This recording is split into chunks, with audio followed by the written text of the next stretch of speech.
Hi, my name is Richard Pennycook and welcome to Reshape Media. Today I'll be introducing to you our export toolkit for Adobe Photoshop, along with a demonstration of how to use our toolkit and some of the export files that it will give you. So let's get started.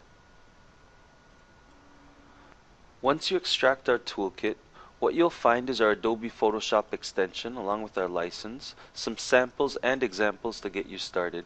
So the first thing you need to do is install the actual extension, so we can do this by double-clicking the file. What it will do is bring up the Adobe Extension Manager. Now we just simply follow the installation process.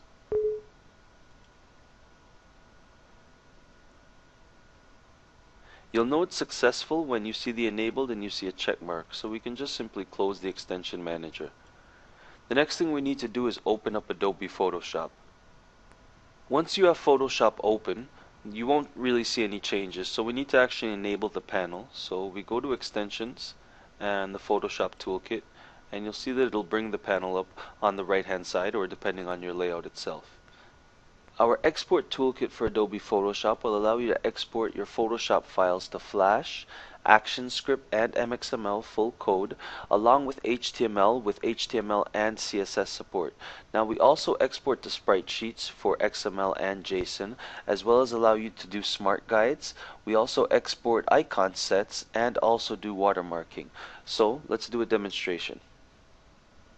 Let's go back to our zip folder that we extracted. If we go inside our examples, what you'll see is an advanced and a basic example. What we want to do is take a look at the basic. Now we can just simply load this by double-clicking the menu PSD. Now with our plugin, there's not much that you have to do. You can simply click the button, get up, go have a coffee. By the time you get back, it'll be complete. You have the choice, once you basically choose exactly what you want to export, of either exporting with images or without, depending on what your purposes are for time's sake. So we want to export with images, considering this is our first export. So let's go. Now once you begin, you'll notice that it'll start to basically rename your layers for consistency. It'll remove all the invalid characters depending on your export. Again, HTML, not all characters are valid. The next step that it'll begin to do is it'll actually create a FTML folder just for consistency and for organization. If we go inside our FTML folder, what you'll start to see is your skins. Now your skins will be reflective of your actual Photoshop files, so the more Photoshop files you have, the more folders that you'll see. If we go inside our menu folder, what you'll notice, it'll actually create a web optimized PNG for each layer that there is. Now, depending on the complexity of your actual Photoshop file, this may take some time, as it will actually render each individual layer. So the more optimized your Photoshop file is, the faster that this process will be. So I'm just going to let this continue, just so we can see the time it will take to actually do the export. Now, when it is completed, it will create another folder depending on the project export, again, in this case HTML5, which will contain all our code. Once this is exported, you'll notice that there are some inconsistencies, as the Photoshop file we had visually will not match the complete rendered output. You'll see the difference between the original render and the final output with the changes that were made. So once this is complete, we can take a look. Now when the actual script completes, what it'll show you, it will give you a prompt to let you know that it is finished. You'll see it here, and we can actually just go and check our HTML folder. So you'll notice that our HTML5 folder has been created. What it will do, for HTML's sake, it will actually create the CSS and the HTML file just to keep it organized. So if we take a look at our CSS file, you'll see from the very beginning it's very organized and very structured. This is something that we can give to a developer right away and they can start working on it. You won't hear any complaints that they can't use it, they can't read it. They'll be able to start working with it as soon as you give it to them, right as it exports. Next step, let's take a look at the HTML export. So again, you'll see very structured, very organized. This is something that a developer can use right away. They can reference the layers that they need to in an instant. Now, if you have your own personal JavaScript libraries per se, or even Flash libraries, depending on your export again, what you can do, as long as you keep your names consistent in your Photoshop file, you can spit out applications on the fly, as they will automatically integrate with your framework. Now, if we actually look at the HTML export,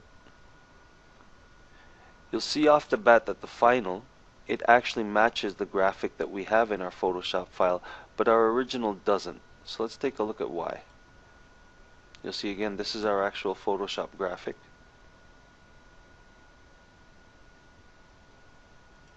Versus our rendered output in HTML. Now you can quickly do a select all and you'll see that this is true HTML. Again, if we look at the source code, you can see again full HTML. So let's take a look at some of the reasons as to why the original was rendered this way. Going back to Photoshop, we can see that visually by all accounts our PSD looks accurate, but if we take a deeper look into the actual objects that were created, we can see beside the original and the final there are steps to actually correct this discrepancy, as you can call it, between the original and the final. So if we look at the steps to correct, the very first step is you actually have to convert your layers to unique names. This is a common problem with a lot of Photoshop designs. Now the output that this gives you, for instance, if we take a look at this element, the folder itself is called menu, while the other folder is also called menu. So you can see. The problem is now when this is rendered, it will actually create an object in HTML, but it won't know what properties to reference this to. Now if you're exporting to FTML, this will not be a problem as it will maintain the object structure per object. Another common issue is the fact that you have to actually convert your objects to individual objects.